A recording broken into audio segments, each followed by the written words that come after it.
নমস্কার, হাই নিউজে সকলকে স্বাগত। সঙ্গে রয়েছে আমি রিম্পি। শুরু করছি নিউজ টুডে। আর শুরুতে চোখ রাখবো আজকের হেডলাইন্সে।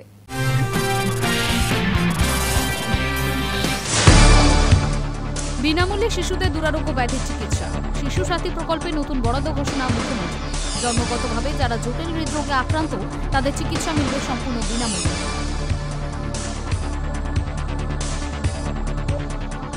নিজের হাতে বিএলওর কাছ থেকে নাকি এনুমারেশন ফর্ম নিয়েছেন খোদ মুখ্যমন্ত্রী। বেশ কয়েকটি সংবাদ মাধ্যমে এমনই খবর প্রকাশ হতে মিথ্যাচার ওড়ালেন বাংলার প্রশাসনিক প্রধান। রাজ্য জুড়ে চলা ভোটার তালিকার বিশেষ নিবিড় সংশোধন প্রক্রিয়া নিয়ে ফের বিস্ফোরক মন্তব্য শুভেন্দু। অভিযোগ, তৃণমূলের পক্ষ থেকে বিএলওদের ওপর ক্রমাগত চাপ তৈরি করা হচ্ছে।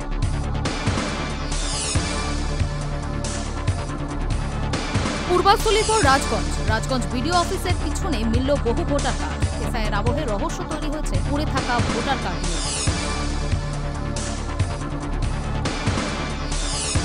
লার্নার ড্রাইভিং লাইসেন্সের যে কোনো কিছু বদলের জন্যই আর স্থানীয় আরটিও অফিসে ছুটতে হবে না, বাড়ি বসে অনলাইনে মিলবে পরিষেবা।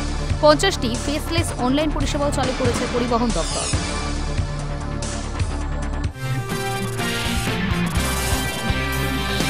কোন প্রক্রিয়ায় বঙ্গে এসআইআর? নির্বাচন কমিশনের কাছে হলফনামা তলব হাইকোর্টের। আগামী 18 নভেম্বরের মধ্যে এই হলফনামা জমা দিতে হবে। এসআইআর মামলায় জাতীয় নির্বাচন কমিশনের হলফনামা তলব করল কলকাতা হাইকোর্ট।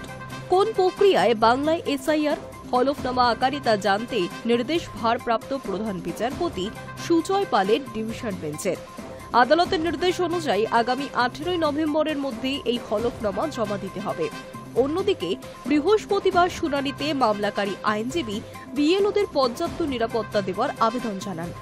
এক্ষেত্রে ভারপ্রাপ্ত প্রধান বিচারপতি সুজয় পালের ডিভিশন বেঞ্চের স্পষ্ট পর্যবেক্ষণ, সরকার জানে কিভাবে তার কর্মীদের নিরাপত্তা দিতে হয়, আলাদা করে কোনো নির্দেশ দেওয়ার দরকার নেই। গত সোমবার বাংলায় এসআইআর ঘোষণা করেছে নির্বাচন কমিশন। ইতিমধ্যে শুরু হয়ে গিয়েছে প্রক্রিয়া। আমজনতার মনে হাজার হাজার প্রশ্ন। তৃণমূলের দাবি, ভোটে ফায়দা নিতে বৈধ ভোটারদের নাম বাদ দেওয়ার উদ্দেশ্যেই 26-এর আগে এসআইআর। আর এই নিয়েই সরগরম রাজ্য রাজনীতি। এরই মাঝে শুক্রবার কলকাতা হাইকোর্টে এসআইআর নিয়ে জনস্বার্থ মামলা দায়ের করেন পিন্টু কারার। কলকাতা হাইকোর্টে আবেদনে মামলাকারী এসআইআর এর সময়সীমা বাড়ানোর আবেদন করেছেন। একই সঙ্গে আদালতের নজরদারিতে এসআইআর করার কথাও বলেছেন। শুধু তাই নয়, বিধানসভা নির্বাচনের আগে কেন এসআইআর প্রয়োজন তা স্পষ্ট করার কথাও বলেছেন মামলাকারী। বৃহস্পতিবার ভারপ্রাপ্ত প্রধান বিচারপতি সুজয় পালের ডিভিশন বেঞ্চের এজলাসে এই সংক্রান্ত মামলার শুনানি হয়। শুনানিতে মামলাকারীর আইনজীবী সওয়ালে 2002 সালের ভিত্তিতে কেন এসআইআর হচ্ছে তা নিয়ে প্রশ্ন তোলা হয়। একই সঙ্গে 2025-এর তথ্যের ভিত্তিতে বাংলায় যাতে এসআইআর করা হয় সেই আবেদনও জানিয়েছেন। অন্যদিকে শুনানিতে জাতীয় নির্বাচন কমিশনের আইনজীবী জানান, 2002 সালে শেষবার এসআইআর হয়েছিল। সেই সময় যাদের নাম ভোটার লিস্টে ছিল তাদের নতুন করে কোনো নথি দেওয়ার প্রয়োজন নেই। অন্যদিকে এসআইআর প্রক্রিয়ায় ইতিমধ্যেই বিএলওরা বাড়ি বাড়ি যেতে শুরু করেছেন। হুমকির মুখে পড়তে হচ্ছে তাদের। সেই বিষয়টি কলকাতা হাইকোর্টে তুলে ধরেছেন মামলাকারীর আইনজীবী। জানান, দিকে দিকে বিএলওরা হুমকির সম্মুখীন হচ্ছেন। তারা সরকারি কর্মী, তাদের নিরাপত্তা দেওয়া হোক। যদিও এহেন আবেদন খারিজ করে দেয় ভারপ্রাপ্ত প্রধান বিচারপতির division bench. Hi news network.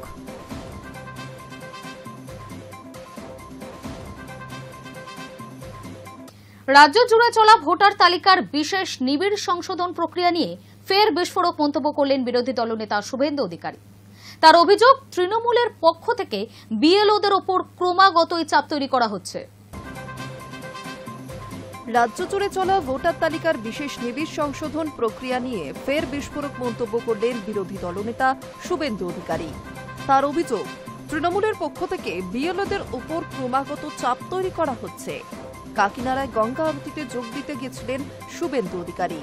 সেখানে গিয়ে তিনি বলেন, তৃণমূলের চাপে কাজ করা মানে আইনের চোখে অপরাধ। অনেক বিএলও বিহারের জেলে গেছেন। পশ্চিমবঙ্গে একই ভুল করলে পরিণতি ভালো হবে না। এই প্রসঙ্গে শুভেন্দু সতর্ক করে এও বলেন, তৃণমূলের জিহাদিদের কথায় কেউ কাজ করবেন না। ভয় পেয়ে যদি তাদের রাজনৈতিক নির্দেশ মেনে চলেন তাহলে বিহারের বিএলওদের মতো জেলে যেতে হবে। উল্লেখ্য, রাজ্যের বিভিন্ন প্রান্তে এসআইআর চলাকালীন একাধিক এলাকায় বিএলওদের মারধর ও হুমকি দেওয়ার ঘটনা সামনে এসেছে। শাসক ও বিরোধী দুই দলের টানাপোড়েনের মাঝখানে কার্যত স্যান্ডউইচ হয়ে গিয়েছেন তারা। সম্প্রতি তৃণমূলের বিরুদ্ধে অভিযোগ উঠেছিল যে তারা বিজেপির BLA-2 মারধর করেছেন। সব মিলিয়ে উত্তেজক পরিস্থিতি গোটা রাজ্যে।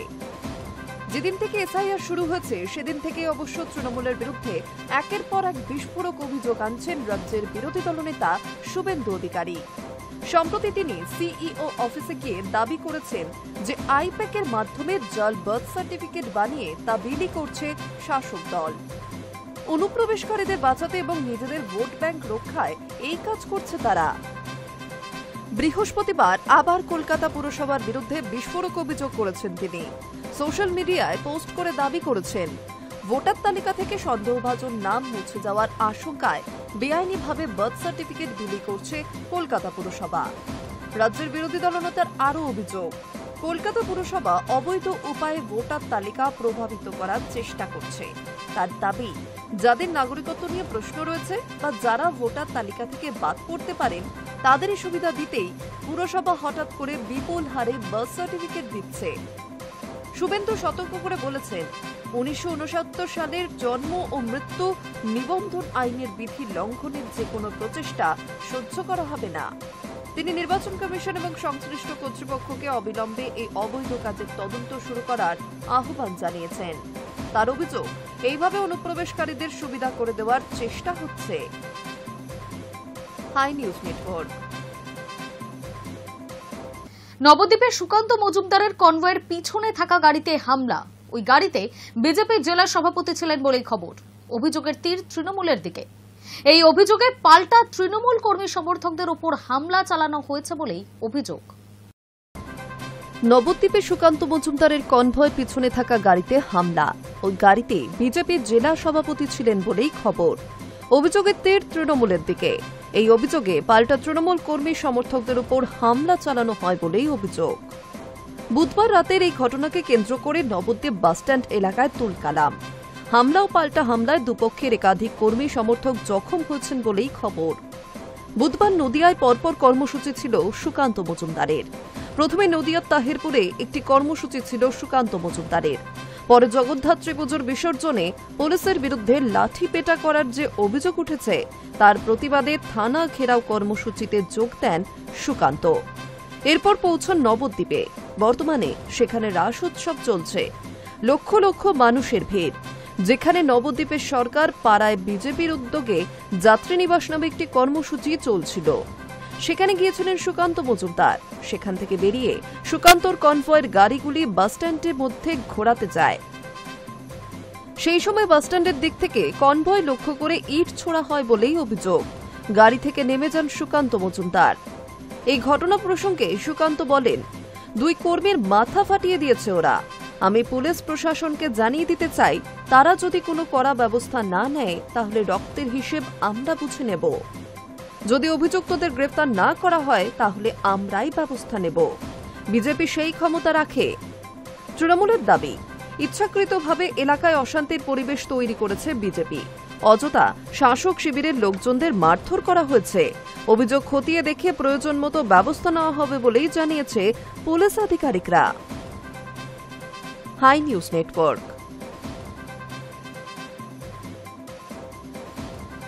লার্নার ড্রাইভিং লাইসেন্সের ঠিকানা বদল, পারমিট সংক্রান্ত বিষয়, কন্ডাক্টর লাইসেন্সের আবেদন, কোনো কিছুর জন্যই আর স্থানীয় আরটিও অফিস বা পরিবহন দফতরে ছুটতে হবে না আমজনতাকে। বাড়ি বসেই অনলাইনে মিলবে পরিষেবা। পরিষেবায় আরও স্বচ্ছতা আনতে 50টি ফেসলেস অনলাইন পরিষেবাও চালু করেছে পরিবহন দফতর। লার্নার ড্রাইভিং লাইসেন্সের ঠিকানা বদল, পারমিট সংক্রান্ত বিষয়, কন্ডাক্টর লাইসেন্সের আবেদন, কোনো কিছুর জন্যই আর স্থানীয় আরটিও অফিস বা পরিবহন দপ্তরে ছুটতে হবে না আমজনতাকে। বাড়ি বসেই অনলাইনে মিলবে পরিষেবা। বিভিন্ন আরটিও অফিসে মিডলম্যানদের দৌরাত্ম্য বন্ধ করে পরিষেবায় আরও স্বচ্ছতা আনতে 50টি ফেসলেস অনলাইন পরিষেবা চালু করছে পরিবহন দপ্তর। সম্প্রতি এই বিষয়ে একটি বিজ্ঞপ্তি প্রকাশ করা হয়েছে।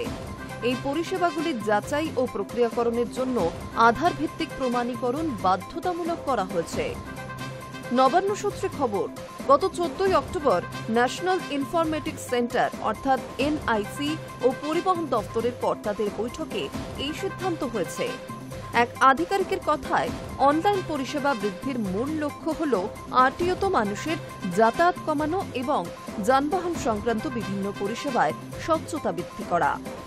ফেসলেস সার্ভিস উদ্যোগের আওতায় লার্নার লাইসেন্স এবং ড্রাইভিং লাইসেন্স সংক্রান্ত আবেদন, যানবাহন নিবন্ধন, পারমিট ইস্যু ও নবীকরণ, পারমিটের আবেদন, কন্ডাক্টর লাইসেন্স নবীকরণ সহ 50টি পরিষেবা অন্তর্ভুক্ত থাকবে। রাজ্যের পরিবহন সচিব সৌমিত্র মোহন এক বিজ্ঞপ্তিতে বলেন, আধার ভিত্তিক ফেসলেস প্রমাণীকরণ ব্যবস্থা চালুর ফলে নাগরিকরা এখন অধিকাংশ মোটরযান সংক্রান্ত পরিষেবা অনলাইনে সম্পূর্ণ করতে পারবেন। এতে তাদের বারবার আরটিও অফিসে আর যেতে হবে না। সাধারণ মানুষের দীর্ঘদিনের অভিযোগ, আরটিও অফিসে যে কোনো পরিষেবা পেতে একাধিক দিন ছুটতে হয়। মিডলম্যানদের সাহায্য ছাড়া কাজ হয় না সেখানে। এবার এই অভিযোগেরই নিরসন হতে চলেছে। নতুন ব্যবস্থায় আবেদনকারীরা অনলাইনে প্রয়োজনীয় নথি আপলোড, অর্থ প্রদান ও অনুমোদন প্রাপ্তির সম্পূর্ণ প্রক্রিয়া ডিজিটালভাবে সম্পূর্ণ করতে পারবেন। তবে আধার তথ্য ও লাইসেন্স বা নিবন্ধন তথ্যের মধ্যে কোনো অসঙ্গতি ধরা পড়লে আবেদনটি বাতিল করা হবে। বায়োমেট্রিক পরিবর্তন বা নাম, জন্ম তারিখ সংশোধনের ক্ষেত্রে সেই ব্যক্তিকে আরটিওতে আসতে হতে পারে। পরিবহন দপ্তর ইতিমধ্যেই এনআইসিকে নির্দেশ দিয়েছে, বাহন ও সারথী পোর্টাল দ্রুত আপগ্রেড করে এই নতুন ফেসলেস পরিষেবাগুলি সংযোজন করতে এবং 3 দিনের মধ্যে একটি রিপোর্ট জমা করতে। Hi news network. পাকিস্তানে ভারতীয় সেনাবাহিনী সশস্ত্র অভিযান চালিয়েছে, 6 মাসও কাটেনি তার। এর মধ্যে জম্মু ও কাশ্মীরে নতুন করে প্রত্যাঘাতের ছক কি কষে ফেলল পাক মদতপুষ্ট জঙ্গিরা? গোয়েন্দা সূত্রের খবর, দাবি করা হচ্ছে লস্করে তৈবা এবং জৈশ-ই মোহাম্মদের সদস্যরা কাশ্মীরে হামলার পরিকল্পনা করছে। পাকিস্তানে ভারতীয় সেনাবাহিনী সশস্ত্র অভিযান চালিয়েছে, 6 মাসও কাটেনি। এর মধ্যে জম্মু ও কাশ্মীরে নতুন করে প্রত্যাঘাতের ছক কি কষে ফেলল পাক মদতপুষ্ট জঙ্গিরা? গোয়েন্দা সূত্রে উল্লেখ করে এমনটাই দাবি করছে ভারতীয় এক সংবাদ মাধ্যম। রিপোর্টে বলা হয়েছে, লস্কর-ই-তাইবা ও জৈশ-ই মোহাম্মদের সদস্যরা কাশ্মীরে হামলার পরিকল্পনা করছে। ভারতীয় গোয়েন্দাদের কাছে সেই খবরও এসেছে। ইতিমধ্যে জঙ্গি গোষ্ঠীগুলি কাশ্মীর সীমান্তের বাইরে রসদ সরবরাহ থেকে শুরু করে তথ্য সংগ্রহের কাজ বাড়িয়েছে। এমনকি রিপোর্টে দাবি করা হচ্ছে নিরাপত্তা রক্ষীদের চোখ এড়িয়ে অনুপ্রবেশও ঘটছে মুহুর্মুহুর। গত 22 এপ্রিল কাশ্মীরের পহেলগাঁওয়ে জঙ্গি হামলায় 26 জনের মৃত্যু হয়েছিল। সেই ঘটনায় পাকিস্তানকে দায়ী করে একাধিক পদক্ষেপ গ্রহণ করেছিল নয়াদিল্লি। 6 মে মধ্যরাতে পাক জঙ্গি ঘাঁটিগুলি ধ্বংস করে ভারতীয় সেনারা। তারই নাম দেওয়া হয়েছিল অপারেশন সিন্দুর। তারপরই দুই দেশের মধ্যে টানা 4 দিন সশস্ত্র সংঘর্ষ চলেছে। বর্তমানে সংঘর্ষ বিরতি থাকলেও দুই দেশের সম্পর্ক তলানিতে গিয়ে ঠেকেছে। সিঁদুর অভিযানের পর কাশ্মীরে অনুপ্রবেশের একাধিক গোপন পথ খুঁজে বার করেছিল গোয়েন্দারা। সেখানে নজরদারিও বৃদ্ধি করা হয়েছিল। তা সত্ত্বেও কিভাবে অনুপ্রবেশ ঘটেছে প্রশ্ন উঠছে। গোয়েন্দা সূত্রে খবর, লস্কর জঙ্গিদের একটি গোষ্ঠী কাশ্মীরে নিয়ন্ত্রণ রেখার কাছে ড্রোন দিয়ে নজরদারি চালিয়েছে। কোন কোন অংশে নিরাপত্তা বাহিনীর নজরদারি দুর্বলতা চিহ্নিত করছে। এছাড়াও পাকিস্তানের স্পেশাল সার্ভিস গ্রুপের প্রাক্তন সৈনিক এবং কিছু জঙ্গিকে নিয়ে নতুন পাকিস্তান সীমান্তে সক্রিয় গোষ্ঠী গঠন করা হচ্ছে। পাক অধিকৃত কাশ্মীরে তাদের মোতায়েন করা হচ্ছে বলে খবর। অক্টোবর মাসে সেখানে একটি উচ্চ পর্যায়ের গোপন বৈঠক হয়ে গিয়েছে। তাতে ছিলেন পাক গোয়েন্দা সংস্থার আধিকারিকেরা। মনে করা হচ্ছে সিন্দুর অভিযানের প্রত্যাঘাতে কোনো বড়সড় হামলার পরিকল্পনা চলছে সীমান্তের ওপারে, যা ঠেকাতে অবিলম্বে উপত্যকায় আরও সক্রিয় হতে হবে ভারতীয় নিরাপত্তা বাহিনী এবং গোয়েন্দাদের। Hi news network. নবদ্বীপের রাস উৎসব মানে সুউচ্চ প্রতিমা আর ঐতিহ্যবাহী পুজো। এই উৎসবেই একমাত্র দেখা যায় একই তিথিতে বিভিন্ন দেবদেবীর পুজো হতে, আর সেখানে ব্যতিক্রমীভাবে একসাথে 108টি রাধাকৃষ্ণের মূর্তি পূজিত হয়, যা শহরে শ্রী শ্রী মহাচক্র রাস নামেই পরিচিত। নবদ্বীপ শহরের প্রাচীন মায়াপুর এলাকায় অনুষ্ঠিত ঐতিহ্যবাহী সর্বজনীন শ্রী শ্রী মহাচক্র রাস উৎসব, যা এই বছর পদার্পণ করেছে ৬৯ বছরে। নবদ্বীপের রাস উৎসব মানেই সুউচ্চ প্রতিমা আর ঐতিহ্যবাহী পুজো। নবদ্বীপের রাস উৎসবেই একমাত্র দেখা যায় একই তিথিতে বিভিন্ন দেবদেবীর পুজো হতে, আর সেখানেই ব্যতিক্রমীভাবে একসাথে ১০৮টি রাধাকৃষ্ণের মূর্তি পূজিত হন, যা শহরে শ্রী শ্রী মহাচক্র রাস নামেই পরিচিত। পুজো কমিটির সেক্রেটারি রঘুনাথ দাস জানান, এটি এক অত্যন্ত পৌরাণিক পুজো, যার সূচনা হয়েছিল সিদ্ধ পুরুষ বালক সাধুর হাত ধরে। পূর্বপুরুষদের কথায় জানা যায়, সেই বালক সাধুই প্রথম এই চক্র রাসের প্রচলন করেন। তার আগ পর্যন্ত নবদ্বীপে এই ধরনের রাধাকৃষ্ণের চক্র রাসের রীতি ছিল না। পরে স্থানীয়দের উদ্যোগে গঠিত হয় পুজো কমিটি, এবং সেই থেকে অবিচ্ছিন্নভাবেই বছর বছর পালিত হচ্ছে এই মহাচক্র রাস। প্রতিমায় ১০৮টি রাধাকৃষ্ণ মূর্তি চক্রাকারে বিরাজমান, যা ক্রমাগত ঘূর্ণায়মান অবস্থায় থাকে। এই কারণেই একে বলা হয় চক্ররাস। ভক্তদের কাছে এই পুজো আজ এক বিশেষ আধ্যাত্মিক তাৎপর্যের প্রতীক। প্রতি বছরই হাজার হাজার দর্শনার্থী ভিড় জমান প্রাচীন মায়াপুরে এই অপূর্ব দৃশ্য দেখতে। পুজোর দিন পুজো কমিটির তরফে প্রায় ২.৫ থেকে ৩,০০০ দর্শনার্থীর জন্য প্রসাদের বিশেষ ব্যবস্থা করা হয়। উদ্যোক্তাদের ভবিষ্যৎ পরিকল্পনা আগামী দিনে আরও বৃহৎ পরিসরে এই মহাচক্র রাসের আয়োজন করা, যাতে নবদ্বীপের ঐতিহ্য আরও সমৃদ্ধভাবে প্রকাশ পায় সমগ্র বাংলায়। Hi news network. শাক্ত ও বৈষ্ণব ভাবধারার অনন্য মেলবন্ধনের প্রতীক নবদ্বীপের রাস উৎসব। এই উৎসবের অন্যতম ঐতিহ্যবাহী পুজো হল শহরের বুড়ো শিবতলা ব্যানার্জি পাড়া রোডে অবস্থিত শ্রী গৌরাঙ্গী মাতা পুজো কমিটির গৌরাঙ্গী মাতার পুজো। দেবীর সঙ্গে পূজিত হন লক্ষ্মী ও সরস্বতী এবং দেবীর বাহন জোড়া সিংহ। শাক্ত ও বৈষ্ণব ভাবধারার অনন্য মেলবন্ধনের প্রতীক নবদ্বীপের রাস উৎসব। এই উৎসবের অন্যতম ঐতিহ্যবাহী পুজো হল শহরের বুড়ো শিবতলা ব্যানার্জি পাড়া রোডে অবস্থিত শ্রী গৌরাঙ্গী মাতা পুজো কমিটির গৌরাঙ্গী মাতার পুজো। দেবীর সঙ্গে পূজিত হন লক্ষ্মী ও সরস্বতী এবং দেবীর বাহন জোড়া সিংহ। উল্লেখ থাকে, এই দেবী মূর্তির পূজা নবদ্বীপে কেবল ২টি স্থানে হয়: যোগনাথতলার গৌরাঙ্গিনী মাতা ও বুড়ো শিবতলার গৌরাঙ্গী মাতা রূপে। শাক্ত মতে পালিত হয় গৌরাঙ্গী মাতা পুজো। পুজো কমিটির তরফে জানায়, আগে পশু বলি দেওয়া হলেও বর্তমানে সেই প্রথা বন্ধ হয়ে গিয়েছে। এখন প্রতীকী বলি হিসেবে আখ, কলা, কুমড়ো ইত্যাদি নিবেদন করা হয় দেবীর উদ্দেশ্যে। এই পুজোয় অংশগ্রহণ করেন ব্যানার্জি পাড়ার বাসিন্দারা এবং বুড়ো শিবতলার বহু পরিবার। বিশেষ করে পাড়ার মহিলারা ও তরুণীরা মিলে নিজেরাই পুজোর যাবতীয় প্রস্তুতি সম্পন্ন করেন। পুজোর দিন এলাকার পুরুষ থেকে মহিলা সকলেই একত্রিত হয়ে উৎসবে মেতে ওঠেন। পুজো কমিটির ২ সদস্যা পায়েল ঘোষ ও পল্লবী ঘোষ জানান, বছরভর এই রাস উৎসবের জন্যই অপেক্ষালয়ে থাকি আমরা।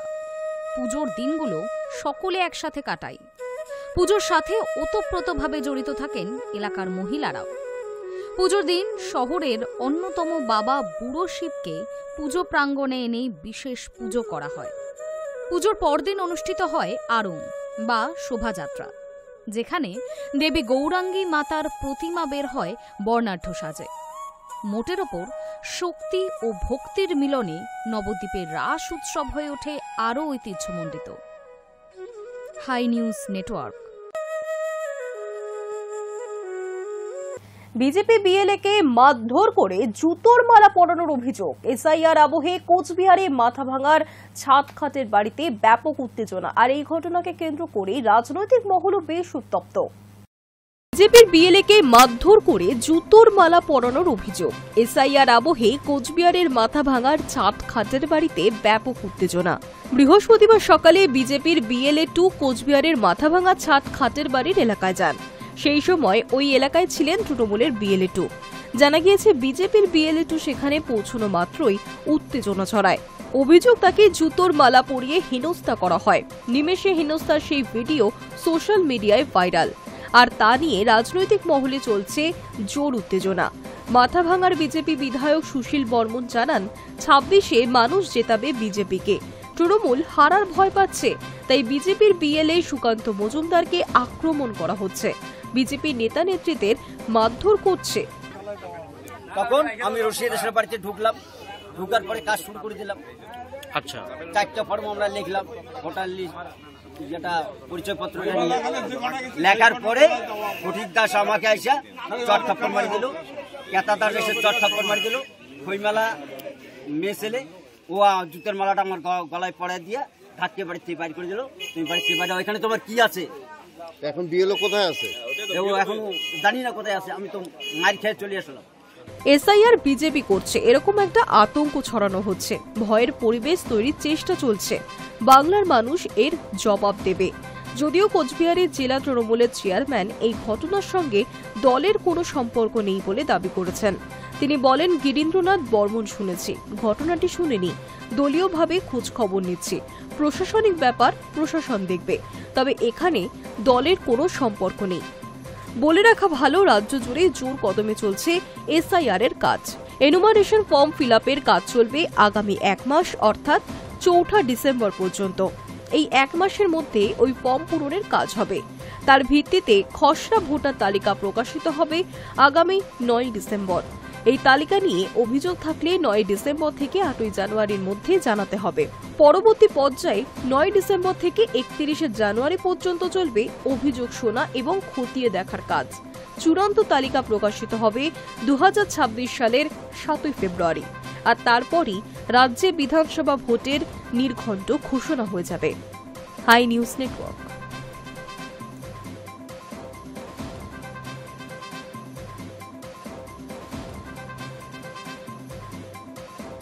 পূর্ব মেদিনীপুর জেলার পটাশপুর থানার অন্তর্গত ঐতিহ্যবাহী পচেটগড় রাজবাড়ি এখন উৎসবের রঙে রঙিন।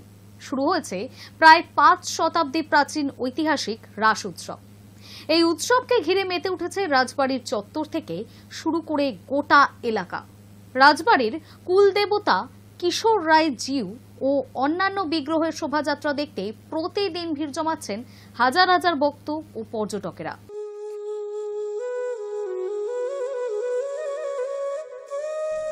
পূর্ব মেদিনীপুর জেলার পটাশপুর থানার অন্তর্গত ঐতিহ্যবাহী পচেটগড় রাজবাড়ি এখন উৎসবের রঙে রঙিন। শুরু হয়েছে প্রায় 5 শতাব্দী প্রাচীন ঐতিহাসিক রাস উৎসব। এই উৎসবকে ঘিরে মেতে উঠেছে রাজবাড়ি চত্বর থেকে শুরু করে গোটা এলাকা। রাজবাড়ির কুলদেবতা কিশোরাই জিউ ও অন্যান্য বিগ্রহের শোভাযাত্রা দেখতে প্রতিদিন ভিড় জমাচ্ছেন হাজার হাজার ভক্ত ও পর্যটকেরা। রাজপরিবারের বর্তমান বংশধরদের মতে রাজবাড়ির প্রতিষ্ঠাতা ছিলেন ওড়িশার কটক জেলার আটঘর গ্রামের কালুমুরারি মোহনদাস মহাপাত্র। তিনি ছিলেন আকবর বাদশাহের রাজকর্মচারী এবং ওড়িশার রাজা মুকুন্দ দেবের সহযোগী। গৌড়ের রাজা সুলেমান কররানীর বিরুদ্ধে যুদ্ধে জয়লাভের পর বাদশাহের কাছ থেকে পুরস্কার হিসেবে তিনি পটাশপুর পরগনায় ভূমি পান ও সেখানেই জমিদারি প্রতিষ্ঠা করেন। পরবর্তীকালে তিনি নির্মাণ করেন পচেটগড় রাজবাড়ি ও পঞ্চেশ্বর মন্দির। শ্রীচৈতন্যদেব যখন পুরীর পথে পচেটগড় পরগনা অতিক্রম করেন তখন রাজপরিবার শৈব ধর্ম থেকে বৈষ্ণব ধর্মে দীক্ষা নেয়। এরপর থেকেই কিশোর রায় জিউকে কুলদেবতা হিসেবে প্রতিষ্ঠা করা হয়। সেই সময় থেকেই শুরু হয় এই রাজবাড়ির রাস উৎসব, যা আজও একই ঐতিহ্যে পালন হয়ে আসছে। রাস উৎসব উপলক্ষে রাজবাড়ি প্রাঙ্গণ ও আশেপাশের এলাকায় বসেছে বিশাল মেলা। প্রতিদিন চলছে সাংস্কৃতিক অনুষ্ঠান, আলোকসজ্জা, সার্কাস, টোরা টয় ট্রেন ও নানা প্রসাধন সামগ্রীর দোকান। উৎসব চলবে আগামী 16 নভেম্বর পর্যন্ত।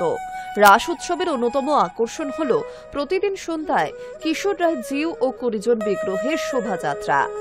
রাজবাড়ি থেকে শুরু করে রাসমঞ্চ পর্যন্ত চলে এই ঐতিহ্যবাহী যাত্রা। রাতের দিকে দেবতারা পুনরায় ফিরে আসেন রাজবাড়ি মূল মন্দিরে। এবারের রাস উৎসবের বিশেষ আকর্ষণ দধি উৎসব, যা অনুষ্ঠিত হবে 9 নভেম্বর। সেদিন ভোররাত থেকে দুপুর পর্যন্ত রাজবাড়ির কুলদেবতা কিশোর রায় জিউ ও সমস্ত বিগ্রহ রাসমঞ্চে অবস্থান করবেন। রাজবাড়িকে ইতিমধ্যেই পশ্চিমবঙ্গ হেরিটেজ কমিশন হেরিটেজ হিসেবে স্বীকৃতি দিয়েছে। রাজবাড়ির ভিতরে হোমস্টে সুবিধা থাকায় বিদেশি পর্যটকরাও প্রতি বছর এখানে ভিড় জমান। দর্শনার্থীদের জন্য রাজবাড়ির সংগ্রহশালাও খুলে দেওয়া হয়েছে। মেলায় নিরাপত্তা ব্যবস্থায় মোতায়েন করা হয়েছে পর্যাপ্ত পুলিশ বাহিনী ও স্বেচ্ছাসেবক দল। যানজট নিয়ন্ত্রণে বিশেষ নজরদারি চলছে। পুরো মেলা চত্বরে বসানো হয়েছে সিসি ক্যামেরা। রাজবাড়ির এক সদস্য জানিয়েছেন, এই উৎসব শুধু ধর্মীয় নয়, এটি আমাদের এলাকার ঐতিহ্য ও ঐক্যের প্রতীক। 500 বছর ধরে এই উত্তরাধিকার বহন করে চলেছে তারাই। Hi news network.